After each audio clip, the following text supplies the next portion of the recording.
Tara, thanks so much for taking some time. Appreciate you taking time out of your crazy schedule in this crazy time. Well, I want thanks you for to having me. first just introduce yourself, tell people about who you are, what you do. Sure. My name is Tara Desiderio. I am the building principal at West Coastville Elementary School in the East Penn School District. And this is my 12th year as the administrator working there, and really excited to be working with our families and kids, especially now. It's a crazy time for sure. I want to start off before we get into any of the craziness. What are you grateful for today? Oh, so many things. I think that I am grateful to be part of an amazing team, truly. There have been so many, I think I'm thankful to be an educator right now. The amount of educators that have come together that are networking at this point has just been astronomical. Just the impact that everyone is having, the way in which we're working together, it takes my breath away. It's awesome. How has the situation so far obviously affected, well, it's affected you in so many ways, obviously, from the standpoint of just how you're running the entire school at this point so differently. But talk about some of the effects that this has had, maybe some negative ones as well that have just made this really tricky, obviously.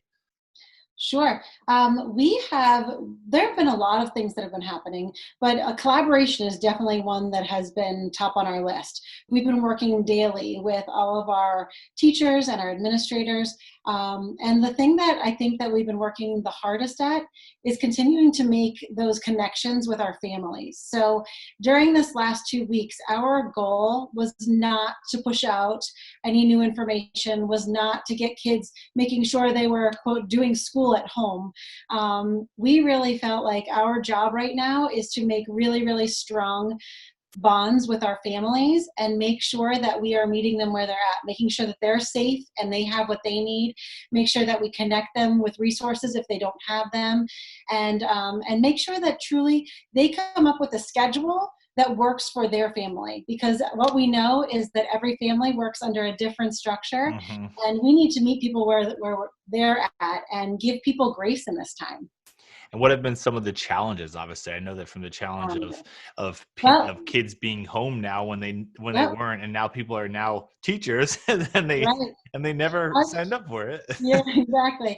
So that is some of our challenge, is that some parents have been, taking this on, and they're trying to just embrace what we put out there. And some are working full time and trying to have their kids at home. And possibly they're working from home and trying to educate their child at the same time. I know as a working mom, I'm setting up schedules for my kids and checking on them in between my meetings, and I'm not able to even be there 100% of the time to be working with them. So trying to make sure that the week one, our schedule was all over the place. We thought we had a great schedule set up and realized, whoa, we need to throw that one out. So I think the challenges have been finding schedules that work for everybody. Also, when we're coming up with what we would like to put out there to our families, finding things that that everyone can access, making sure that we in East Penn, we've been blessed to be able to offer devices to all of our children at home. So our middle school and high schoolers went home with devices because they always had them. And then our elementary students were all offered a device if they needed to come and pick one up. So families who didn't have one were able to stop and pick one up.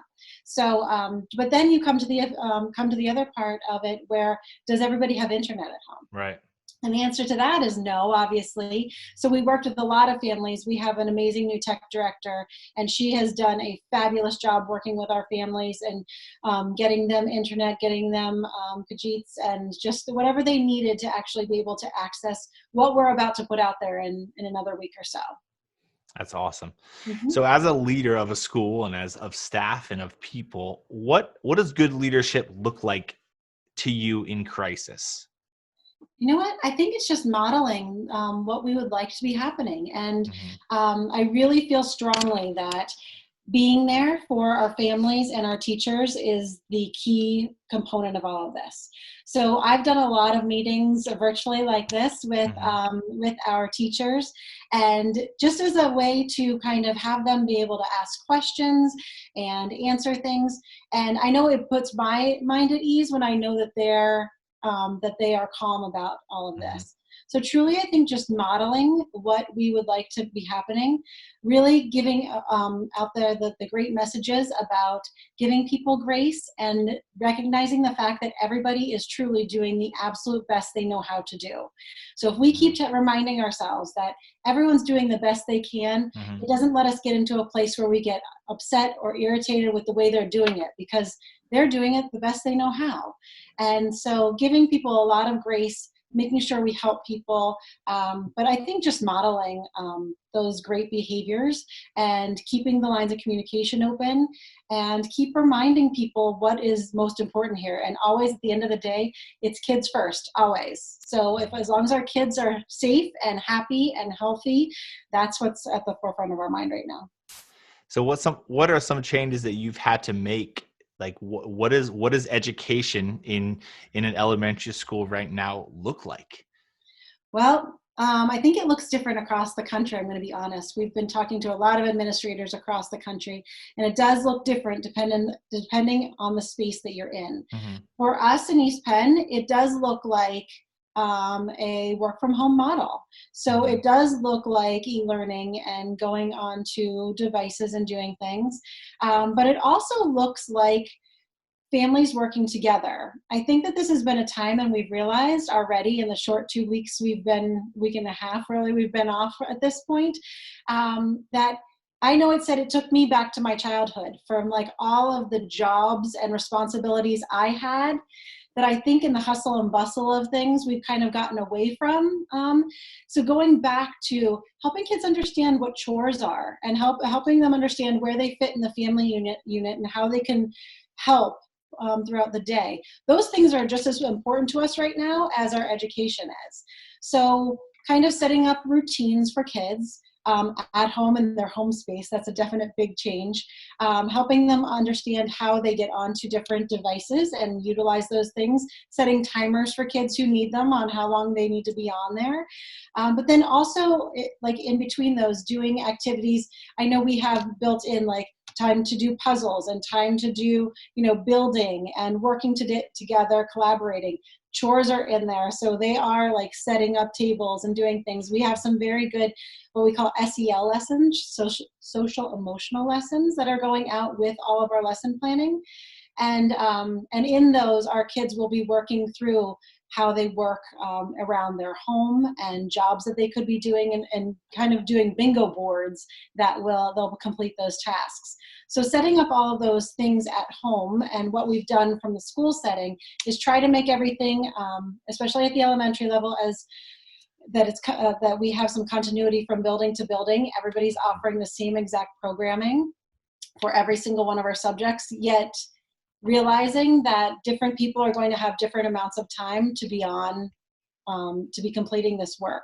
So some families may be able to do it all in the morning. Some people might have time throughout the day, and some people may be getting some of these things in the evenings after they're done working.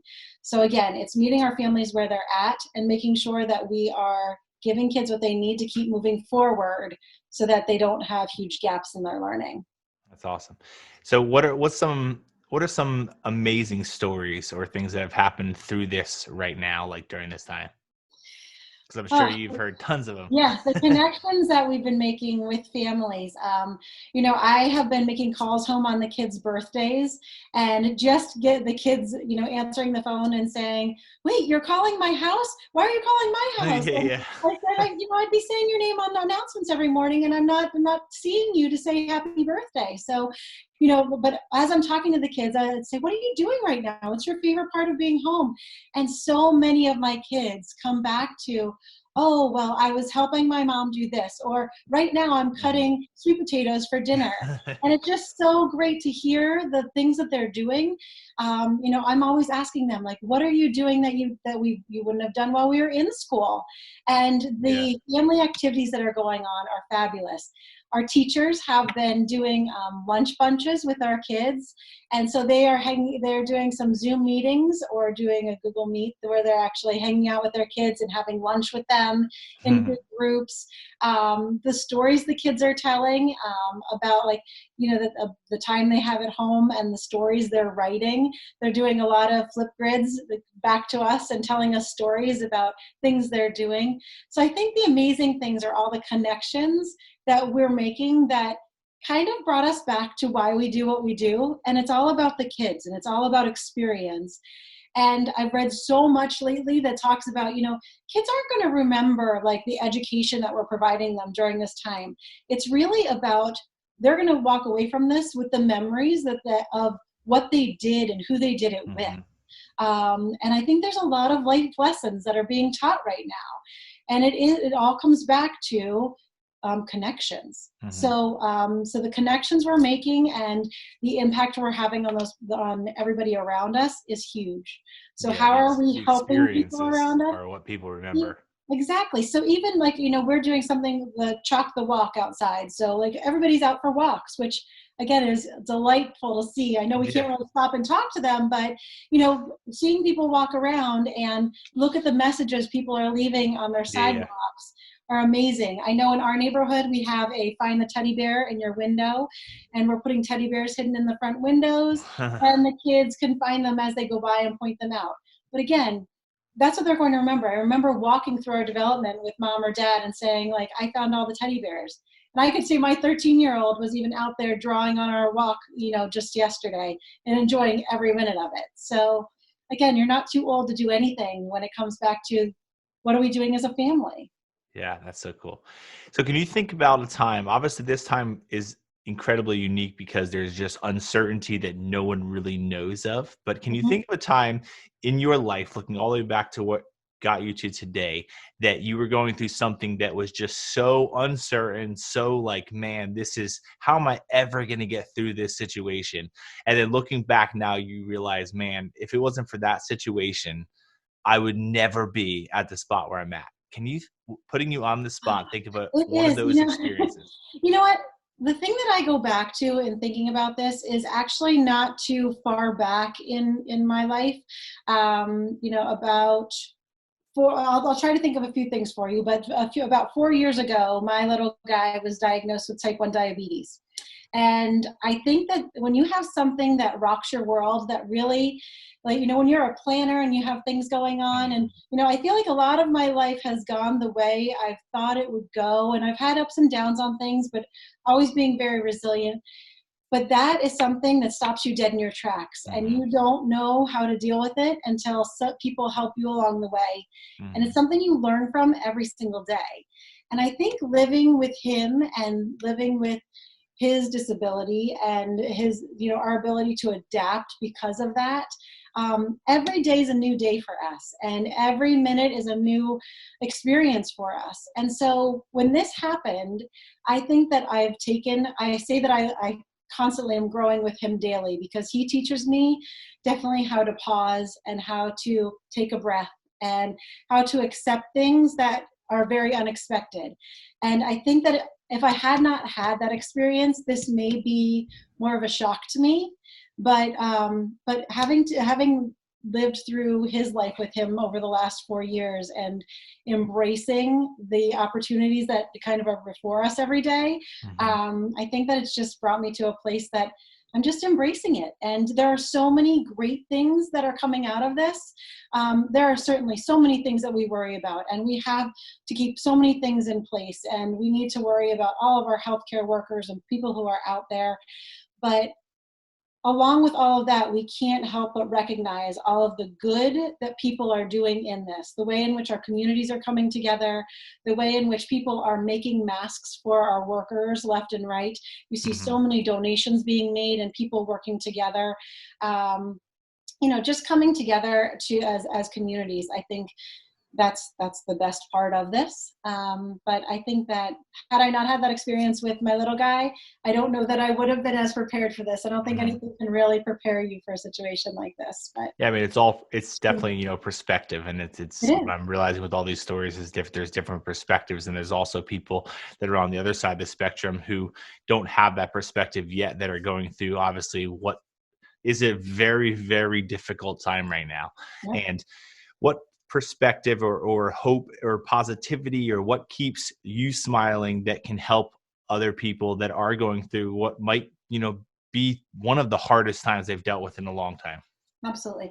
Honestly, I really live my life by thinking about the blessing that we were given, that every single day and every minute of the day, we get to choose our own lens. So we can choose how we see everything in every minute. So we can choose to see how something is negative and how horrible this is, that we have to stay home and that we can't go out and we're unable to do different things.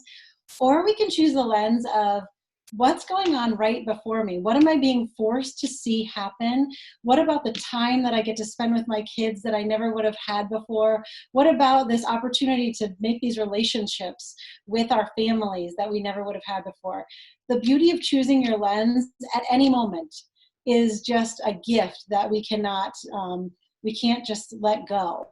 And we could start thinking something, and certainly we're going to have our ups and downs, and there are things that are frustrating, but all in that moment we can change our lens and see the Hmm. beauty in what's actually happening. I always say there's no problems, there's only opportunities. So Love in that. That's everything great. that we're looking at, it's an opportunity to learn and grow and become better together. So one of the things that keeps coming up, and I keep saying over and over, as out on dealing with people over Twitter, we keep talking about Hmm. things that we are networking together for, and we keep saying, we are definitely better together. Hmm. All of this, networking and doing things, we couldn't be doing this without everybody, and putting all of our minds together. And truly, we want to work smarter, not harder. And there are Hmm. people that are doing amazing things, and the ability to share all of that great information is just irreplaceable. So, So, last question, and this yep, goes because you're in the education space. yep. What is something that's happening right now that you're like, I would love that it wasn't happening before, it has to happen now, and then you're like, we have to figure out how to keep this going even when we get back to normalcy. Is there anything yet? Obviously, it's only been a short time, but Yeah, is there any unique things that you're like, man, I we got to honestly keep think this that going? it's about those personal connections with the amount of time our teachers are like calling each child at home. And we're not calling home because anything went wrong. Right. We're calling home because we want to say, hey, how you doing Yeah. today? Yeah. And what do we have to celebrate together?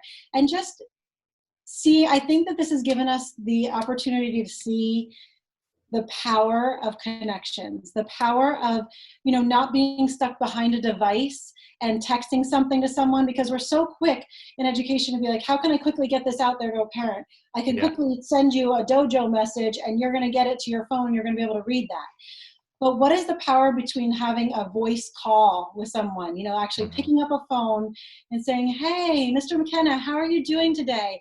How, I know that your daughter's homesick. How is she doing? Right. Just having those connections rather than sending a quick text. There's a power behind having a voice and actually speaking to someone, to know how it was perceived, to know if they really are doing okay. You can hear that in a voice, and behind a text it's, yep, I'm fine. Hmm. You don't really know. And So I think I think, it's a great point too, of like the importance of, and it's in any business, or if even with your own employees, that having positive conversations on a regular basis changes how the negative ones eventually have to come. Because yeah, if you're the person that only ever calls meetings or only ever calls the parent because something's wrong, well, every time I see your name on my caller ID, yeah, I'm like, good. here we go again. Yeah. Versus how great it feels when you get, when we have a 4-year-old and she's in preschool, and when she comes home with, certain stars, we're like, yes, and she was good today or whatever. But it is so important, because as a parent, you don't really see what's going on, and with kids, they only really can tell you what they remember in the day. And there is something powerful about just being able to connect with people and say, I just wanted to tell you some of the great things that she did. Because as I hear with as teenagers get older, they say the same answer, which is, "What'd you do today?" Nothing. Like, so it's like you have to. I love what Joe Sanfilippo, who you know really well, says too about like how if you don't tell your story and tell what's happening, people make it up themselves. I'm And glad it's you said just that, because that's one thing during this time. I always say I'm channeling my inner Joe, like when we're yeah. talking about like how are we getting our story out there, because people truly could be making up any story about what we as educators are doing. Like, oh, nobody's doing anything. Nobody's, no one. But if we're showing, that we are having all of these great things happen, and we're reading to kids online every single day, and we're making calls home, and we are having lunch with them online, there are all these amazing things happening and connections being made that we want to celebrate. Because Mhm. yes, nobody chose that this wouldn't be our choice if everybody chose to do this. But you know what? We have to celebrate the great things that are coming out of this and the connections that are being made. So I think that's worth celebrating. That's great. Well, we appreciate all the encouragement that I'm sure this will be to a lot of people, and keep working hard. I know you're doing great things, and you're like right down the road. So it's even cooler to be able to know that you're part of the education system that like my family is in. So it's Well, kind of thank you. interesting. So thanks so Thank much for you for taking all a you few do. minutes, and best of luck through the rest of this interesting year. And we hope it all continues to work out. Thanks so much. Good luck to Thanks, you too. Tara.